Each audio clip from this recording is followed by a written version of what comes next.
Survivor Specialist Phil and Alexa are back, and Alexa sounds like a man for our Survivor David versus Goliath, episode 10 predictions and power rankings. 10 and 11 or just 10? Also, yes, this is Alexa the man talking. Hang on, I'm hearing myself. I always forget to mute this. I always forget. Anyway, but Alexa, what do you have, strep throat? I have strep throat. I think between both Phil and I in college, we had a combined 42 cases of strep throat, not because of any interaction, just because we don't take care of ourselves.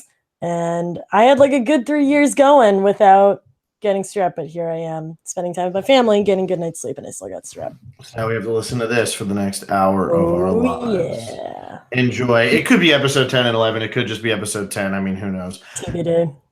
I don't know. They'll call it something. I'll wait until I see it online what they actually are calling it. But for now, it's just episode 10. Everybody knows where to come for this.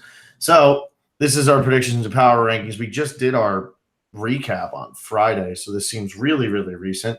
But the only thing that's changed for me is that I watched Dan's Ponderosa video, and him and John are cute, and that's about all I got. But other than that, yeah, we're just back to break this down. This 5-5 split going into final 10, 2 eliminations. It's always tough when there's 2 eliminations for power rankings, especially when on a season like this where it seems like anything can really happen. And we've seen the last couple of weeks, Elizabeth was an easy one, and then John and Dan going home. It was pretty crazy circumstances. Are Carl and Gabby really going to fight? Is this going to be the end of some of these Goliaths who have been hanging on for a little bit, like Angelina and Mike? Or can they actually pull something off and get rid of one of the Davids? The problem is the Goliaths don't have any idols or anything like that, so I don't know what they would do. But anyway, last week I had Dan in spot 10. Alexa had him in spot 6, so I am now beating her 100 to 88. Oof. I'm not sure if I'm beating her in anything else, but at least I'm beating her in this, which feels good. You're beating me pretty handily in that, so that might even out. Yeah, exactly. It makes me feel better about whatever decisions I made in the bootless game by putting Alec and Kara at 20 and 19. I know. I gotta maybe today last week I posted kind of a mid-season where everyone is with the power ranking, or no, with the fantasy game. So I'll repost those today. Intern is crushing us in one of them, which everyone could have saw coming because he's way smarter than us. But yeah, you and I are like a good 20 points behind like the 5th place person on the boot list. Yeah, it's terrible. But the boot list I always do pretty bad on, like we always say. We're both pretty right in the middle. The boot list is hard because when we do it, we're doing it way before everybody else has even looked at it. And then we can't change it once you start finding out, hey, Pat's not in any pictures and Jessica sure isn't in any pictures. And wait, is that Kara and Alec hanging out in an individual immunity challenge? Like, you get all that stuff. But anyway, so Alexa will post all of that stuff, and intern, good for you, man. Got to beat me at something, so congrats. I'm gonna start a rivalry. I'm gonna start a one-sided rivalry with intern where I just insult him and he doesn't do anything. It'll be great. You insult him and he beats you in all the fantasy games. That seems pretty fair to me. That seems fair. And then Vaughn right now in the actual fantasy game is destroying everyone. he has 150 points. He still has 4 people left. Alexa, you have 123 with just Allison and Kara. I have 101 with Gabby, Christian, Carl. Bradley has 113, but with Alec. So he still got me beat, but Christian has an idol, so I'm feeling okay about it. Vaughn has Nick, Angelina, Mike, and Davey. So he's got the winner of the season and 3 people who will finish between 5th and 8th. That's a good one. So there you go. But it ended up being where Carl and Kara tied for MVP votes, but then I gave it to Carl because Kara also got 2 LVP votes because she wasn't the MVP. Also, it was Carl. So I gave it to Carl because I'll use the LVP votes as a cancellation or whatever tiebreaker. Carl didn't have any LVP votes because he wasn't LVP. And I don't know what Kara did in the last episode to be MVP, but I'm sure somebody will scream at me in the chat to tell me and say that, I'm not even going to comment on that. Let's move on. Let's move on. Exactly. So let's just start this off. I'm going to start off with my number 1 as Nick Wilson because, yeah, he doesn't have an idol or anything like that, but we've just been talking about it all season long. He's got alliances all over the place. I think he's going to be able to come out here this episode. I think he's good enough with Alec, Kara, Allison. I think he probably has enough relationship with Mike that Mike won't gun for Nick first. They'll all probably gun for Christian if they figure Christian as an idol. Maybe they gun for Gabby, maybe they gun for Carl or Davey. But I feel like Nick has a good enough relationship with everybody to survive 2 episodes, and that's the hard part of this. I was going to put Christian at 1.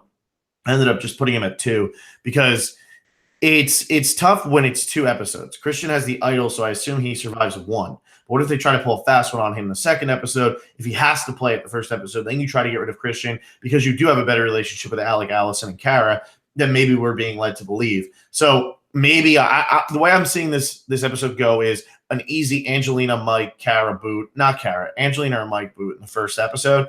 And then the second episode is when something crazy might happen, when something a little bit more hectic. So I like where Nick is at a little bit more than where Christian is at, just because Christian is going to be a target throughout while Nick is not. I have Nick and Christian at my 1 and 2 also. And this is, like you said, these double episodes are so tough. You usually have something simple and then something insane. I agree with you. I think, well, at first I thought like Mike or Angelina will be the first ones, but since it's 5-5, I feel like now is the time where if any of the Davids want to break off, they need to use Mike or Angelina, and then they'll just ditch him, kind of like what happened with Joe and HHH. Like they used him and then they just completely dumped him.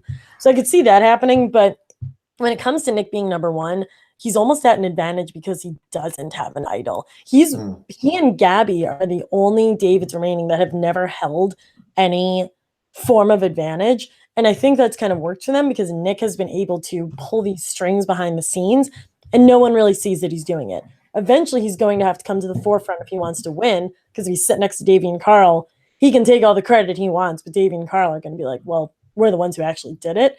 So I think Nick is perfectly fine. Christian, I just don't think Christian is going to go because I think people are going to stop voting for him.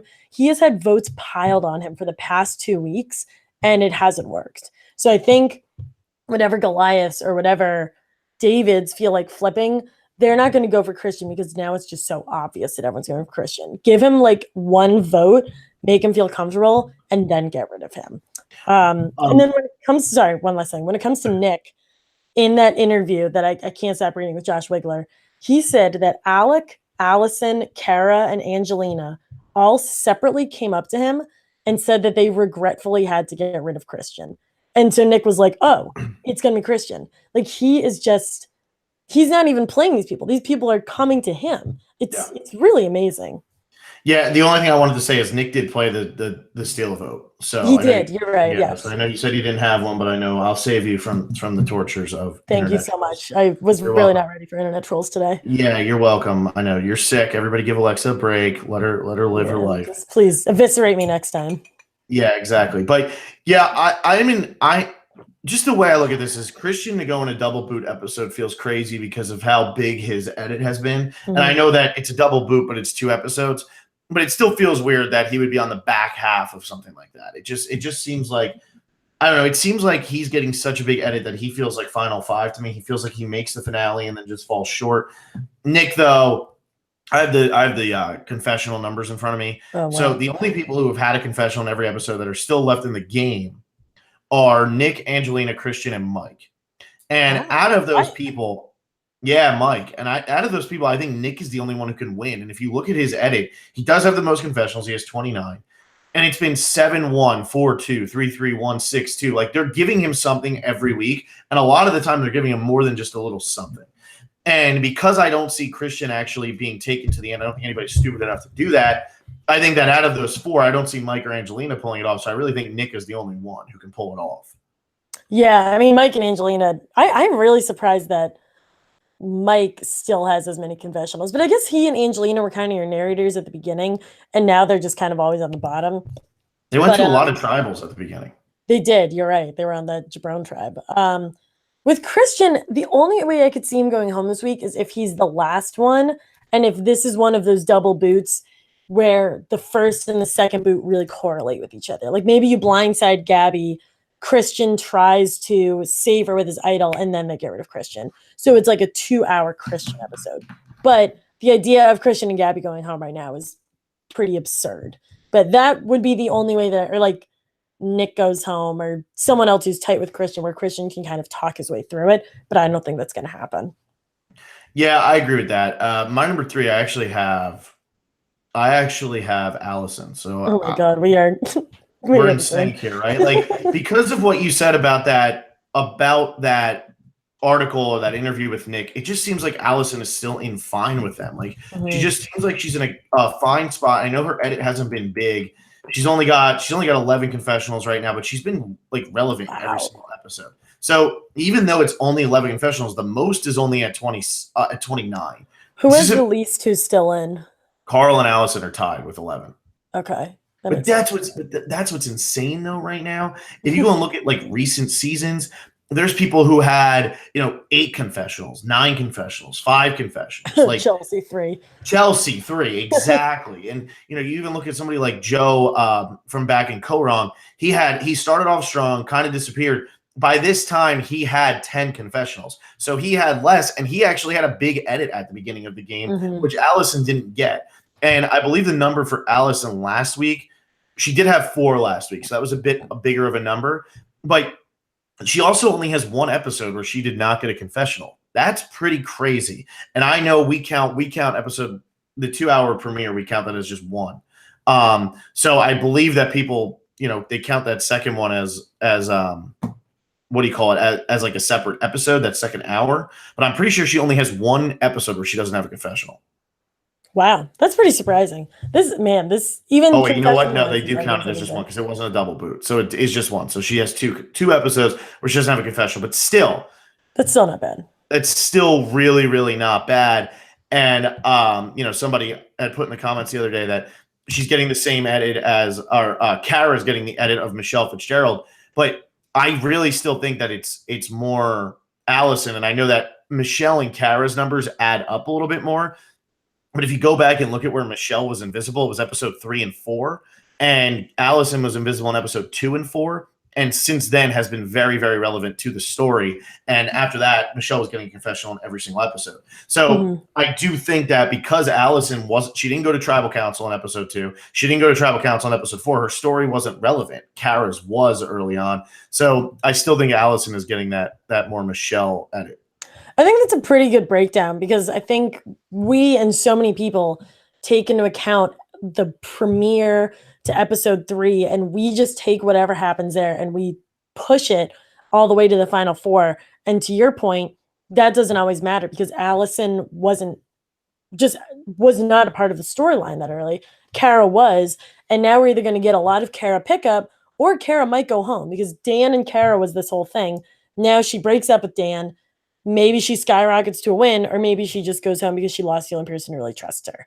So, like you said, Allison wasn't necessary at the beginning. I certainly would have loved to seen her at the beginning, but they built up the Christians and the Nicks because clearly they're going far. So I'm glad that the confessionals and like the screen time itself is pretty evened out, because Allison, I very well thought couldn't win, but we're putting her at number 3, and I think she has not a clear path to win, but I wouldn't be surprised if she did win. Yeah, and it's these types of seasons, though, sometimes where a weird winner pops up, like a Gabby, a Kara, Allison, maybe even not a Carl, but maybe a Davey, exactly, where you do get more even confessionals. Because I'm looking at, like I said, I have Co-Wrong in front of me right now. And if you look at Co-Wrong, even Julia Sokolowski, who only ended up with 16 confessionals when she went home, she had a pretty even edit throughout. It was 1-1-0-0-1. So she had that going at the beginning. And then it was 3-0-1-3-3-3. So like she still had a pretty consistent confessional count throughout the season, even though she had some zeros in there, because that's what's happening on this season. Like I said, there's only 4 people who have had a confessional in every single episode. So even Gabby has missed 1.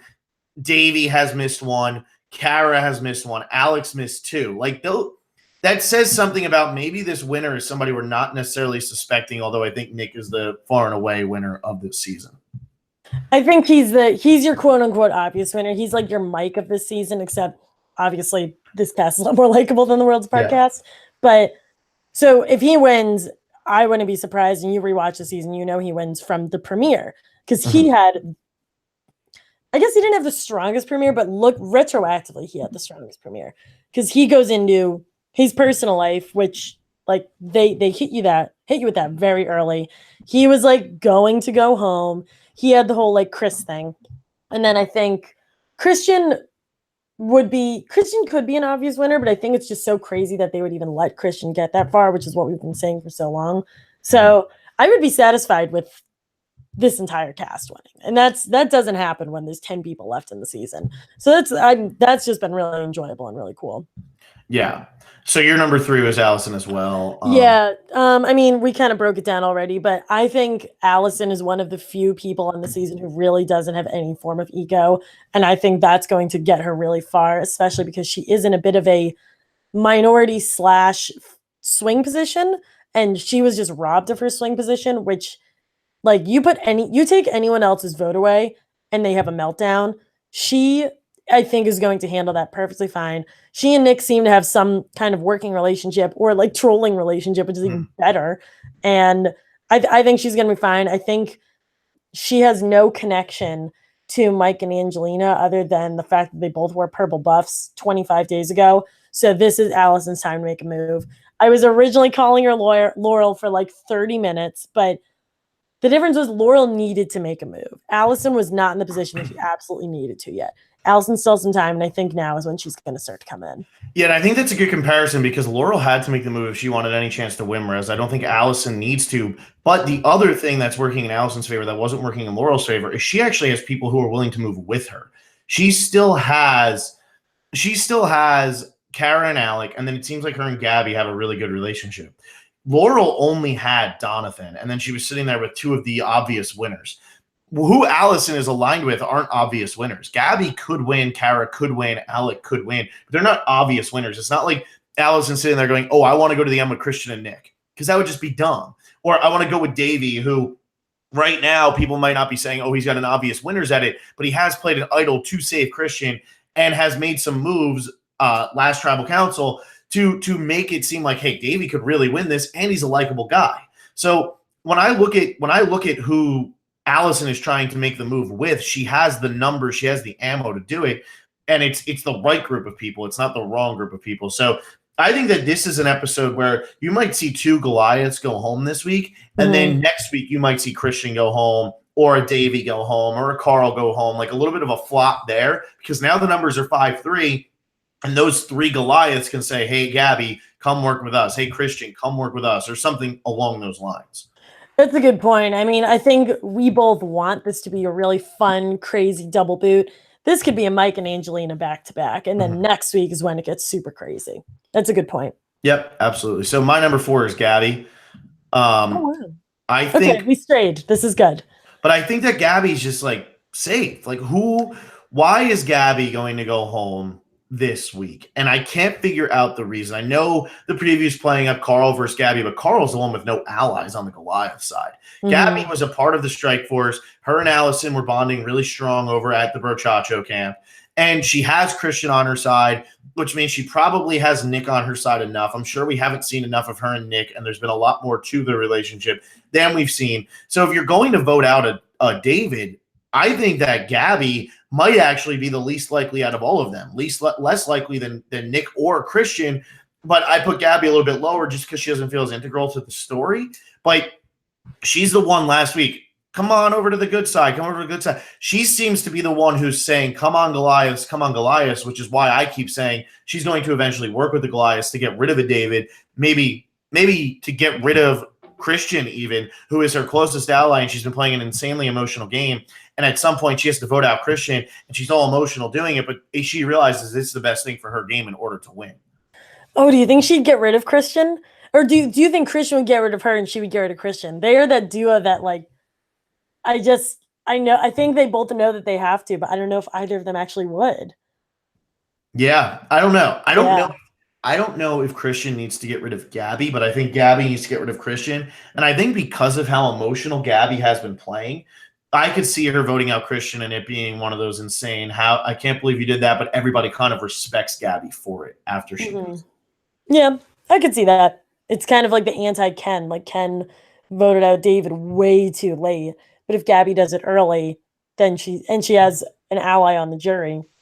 And she could be okay. That's a good point. I have her a little bit lower, but not too much lower. Well, she's my winner pick too, so I'm not getting rid of her yet. You gotta keep her up there. Gotta keep. Gabby's getting a really interesting edit too. I think that this week we're finally going to get like a Gabby centered episode, which we really haven't at all, and it feels as if she's almost been in the background for the entire merge. So I just want to see more of her. So I feel like we're going to get a lot more Gabby this week, which I'm happy about.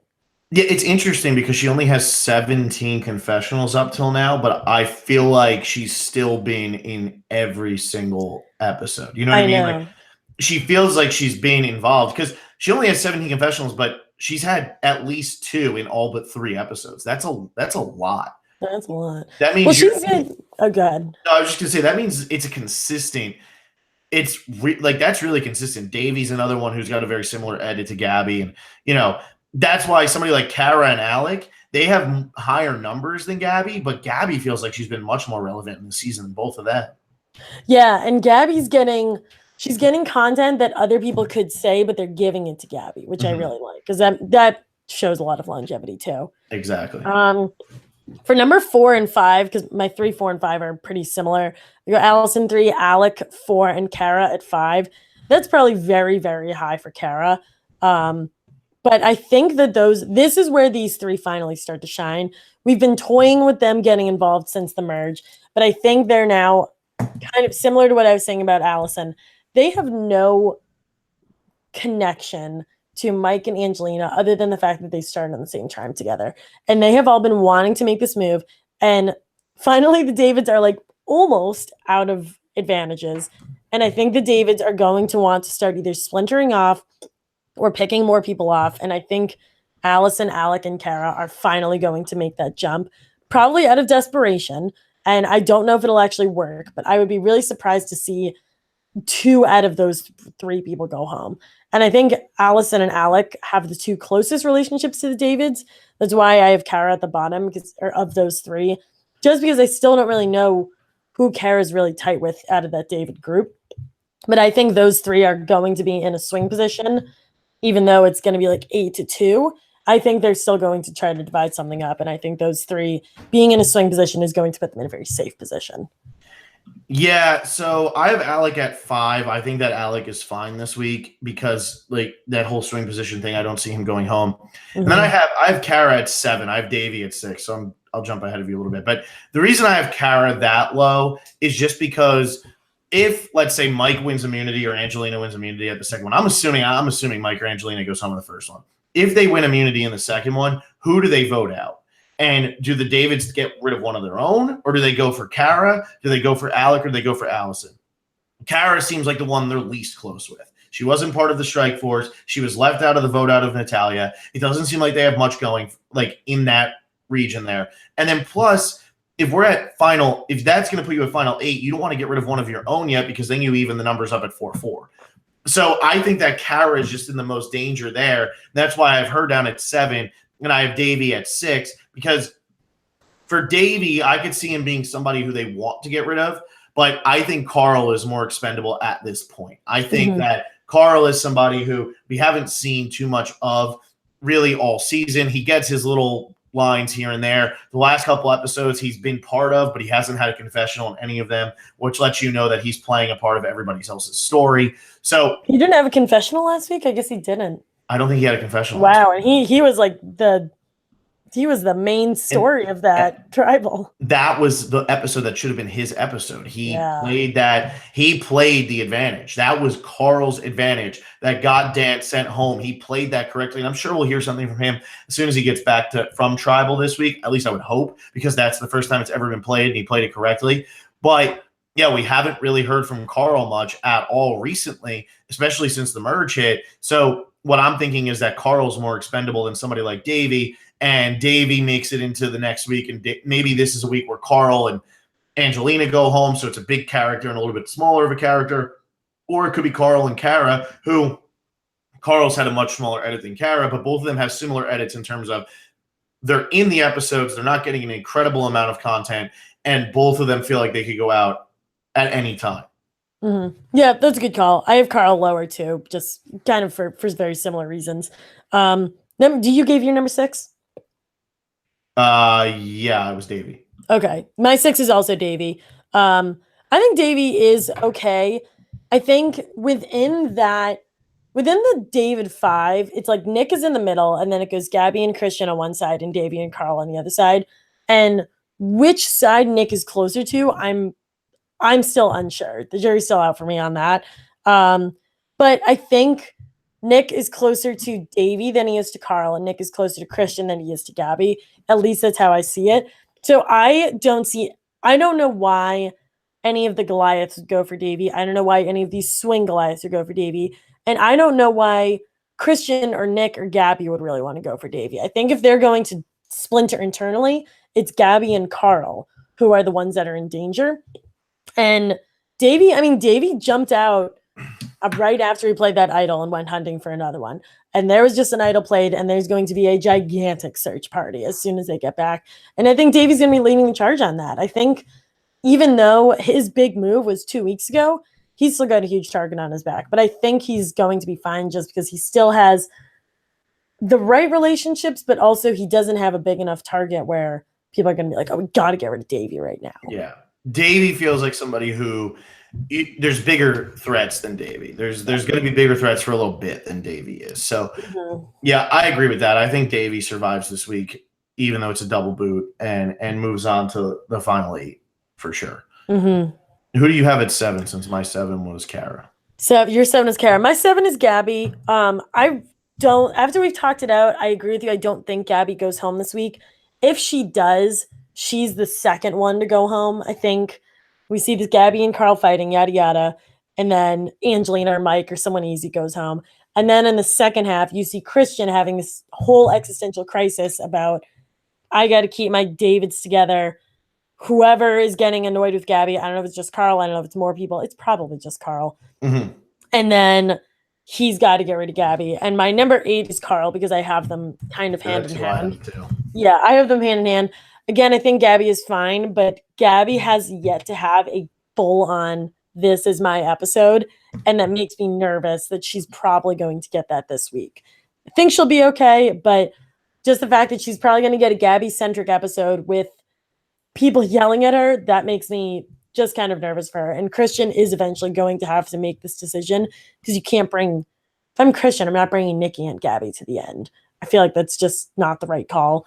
So I'm nervous for her, but I overall think she'll be okay. Yeah, it's going to be tricky for Christian this week with what he does with this idol.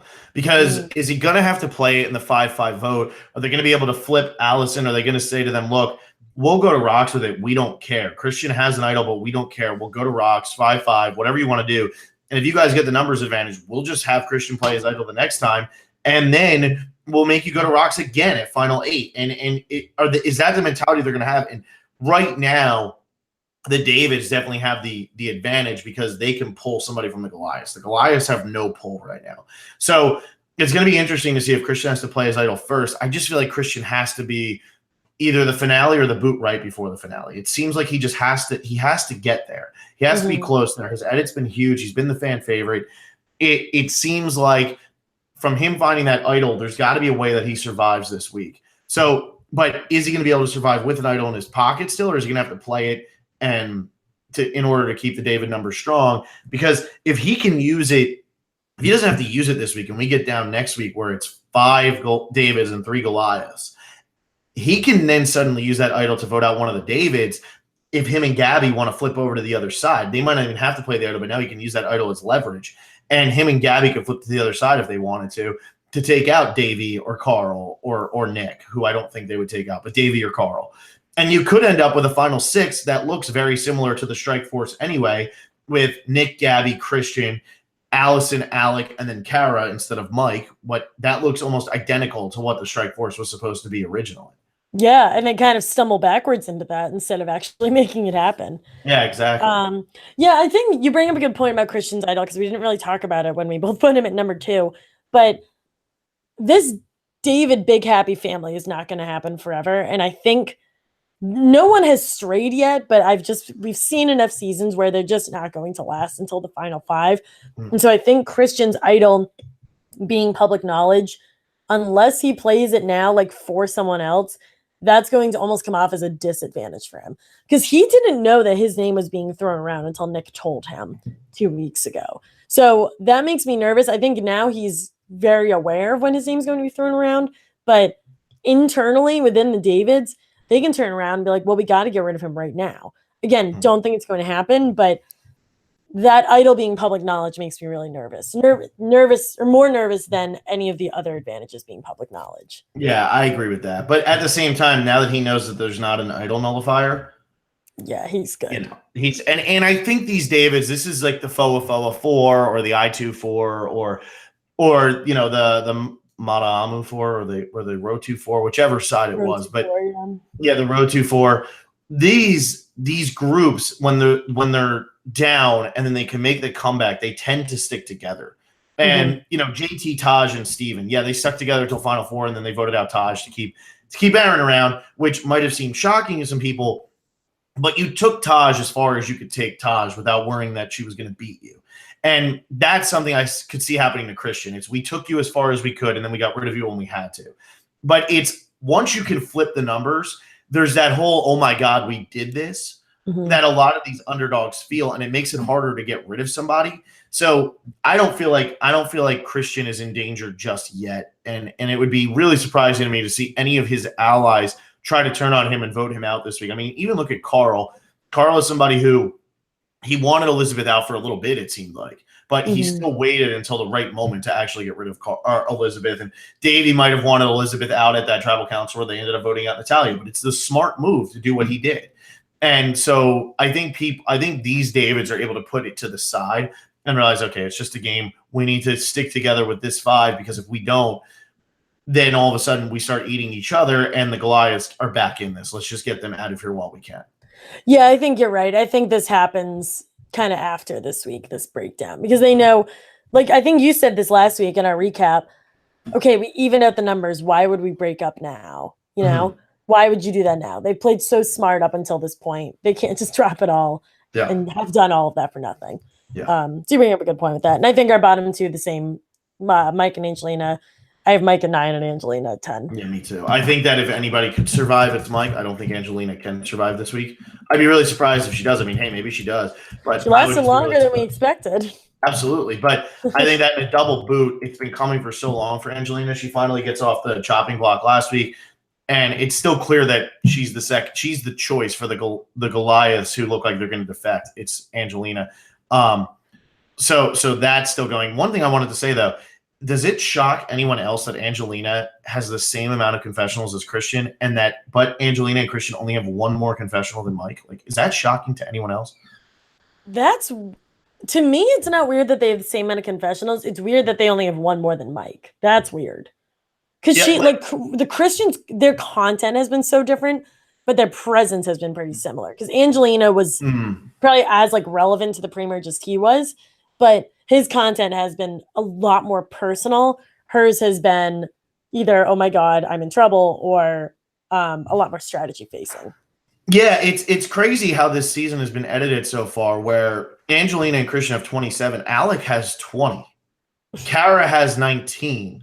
So even though it seems like we're getting such a heavy dosage of Christian, we're really not. He's not the highest total. He's not much higher than these people that don't seem like they've been a part of the season nearly as much as him.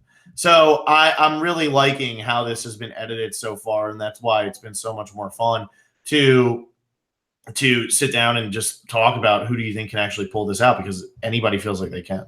I think you're right. Well, that's our entire power rankings. We barely hit a half hour. That's wow. Ridiculous. Well, so I saw something that reminded me in the live chat, and I saw this on the internet. I don't want to get anyone excited, including myself, but there is a still photo from next week's preview of Christian holding a wallet.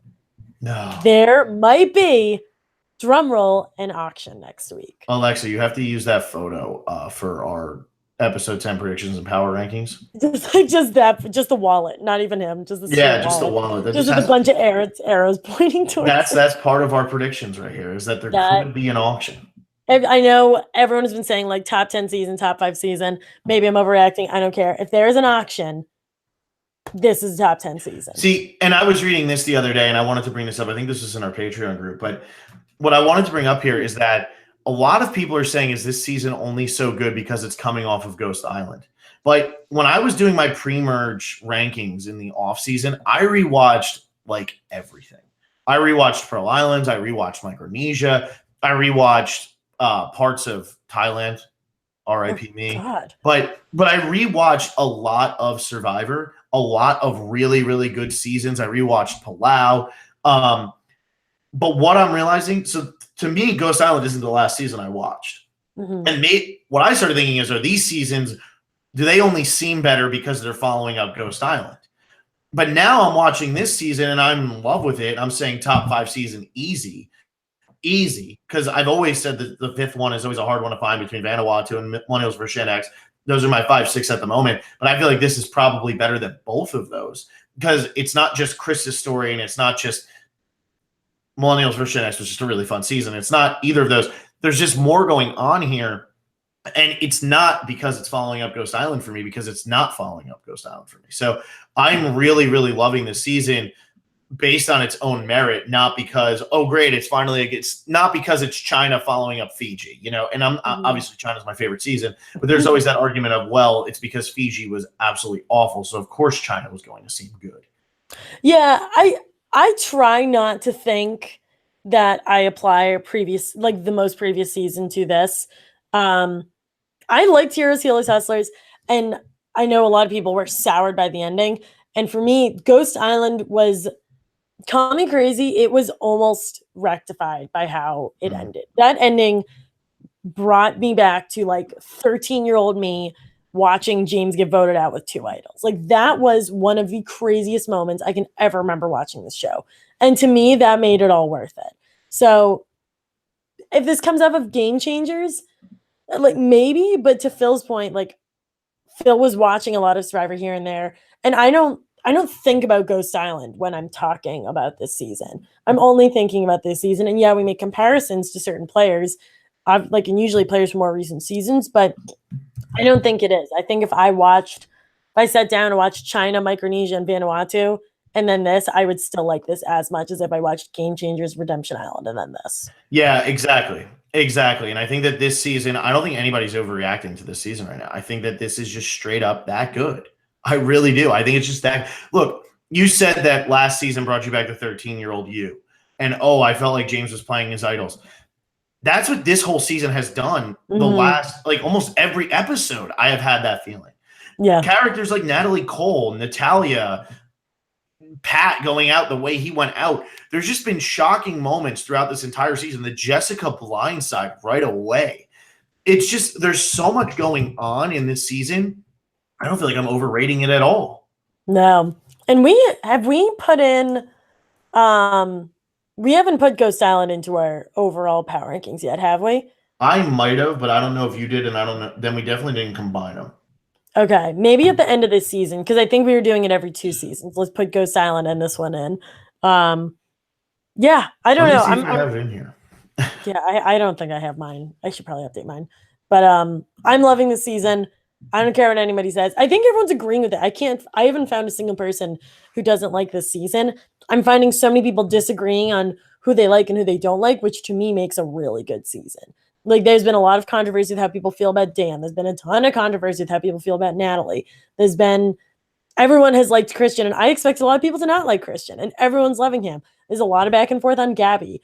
And I can't even call them controversial because they're not controversial. People's differing opinions on so many characters makes for an amazing season, because it means you can rewatch it and see something different every time. Yeah, and I had Ghost Island at 30. Okay. Oh, we did put Ghost Island in. You're right. Yeah, that's appropriate, I guess. I mean, Game Changers and Fiji are what I have above it, but honestly, other than the ending of Ghost Island, Game Changers pre-merge is more entertaining than anything in Ghost Island except for the end and Chris's boot episode. And then Fiji at least has like Yao Man, the car, all of that stuff, which I feel like is just as iconic. I mean, yeah. We've wanted a tie for so long, but that Yao Man Dreams thing, to me, that's on the same level. So. I like Fiji. I mean, I get why people don't like it, but it has I mean, the Yao Man moment, the Edgardo blindside, like Earl just absolutely crushing everybody. It's a good season. Yeah, but exactly. The Four Horsemen going out the way they did. Four Michelle, Horsemen existing for like a minute. people thinking that Michelle would have won had they not done that split. She wouldn't have won. I don't think people think that. I think they just think she was screwed. She was screwed. Everybody gets screwed. That's the other thing. I hope that Survivor learned from their mistake and Ghost Island and doesn't do a 5-5 split this week. In terms of voting? Yeah, I remember last year is when they did the 5-5 split. They split everybody up into groups of 5, and that's when Michael Yerger went home. And that was so Michael bad. And, who was the other one who went home? Jenna. It was Jenna. Yeah, that was when Jeff was like, "Do you guys have anything else to talk about?" And they were like, "No." It's like, all right, well, sick. Go vote. Yeah, exactly. Horrible. I don't think they'll do that again. All right. Well, now we've hit 40 minutes. Good job stretching. Oh, great. There we go. See, we can do this. We're good at this. Alexa, why don't you do your whole speech, which has now turned into a 45-minute speech? Get those tonsils. I know these tonsils are absolutely killing me. Hurts to swallow, hurts to talk, sound like a man, but otherwise it's fine.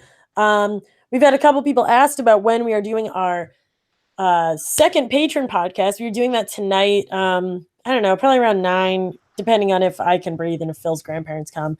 TBD. So if you're a $5 and up patron, we are doing a Q&A podcast today. So obviously you guys have had a ton of questions about this season, about past seasons. And if you're a $5 patron up, you will, we're going to write down all the questions that you guys have, and we're going to finally answer them. Again, we're still working out the kinks of this. So Phil's just been like DMing people with the link to watch. So I guess we'll probably do that again until we figure out a better system. So keep an eye out for that. I posted in the patron group, just kind of a thread for any questions. So if you have any, and if you are a patron, please post there. And if you are not a patron, change that right now. Go to patreon.com/Survivor Specialists. Check us out. We have 4 different tiers of patrons now. We think all of them are super cool. We have a really active Facebook page going on. We're adding a couple podcasts per month, and everyone seems to really enjoying it so far, and we're really having fun with it too. In the meantime, like us on Facebook, follow us on Twitter, give us 5 stars on iTunes. You've been getting a lot of FaceTime with us this weekend. So if you're not a patron, you won't be seeing us until Wednesday at 10 p.m. Eastern, because we have a 2-hour episode. So we'll be back then, and sign up to be a patron. Yeah, there you go, Alexa. Good job. Oh my God, my throat hurts. Rest.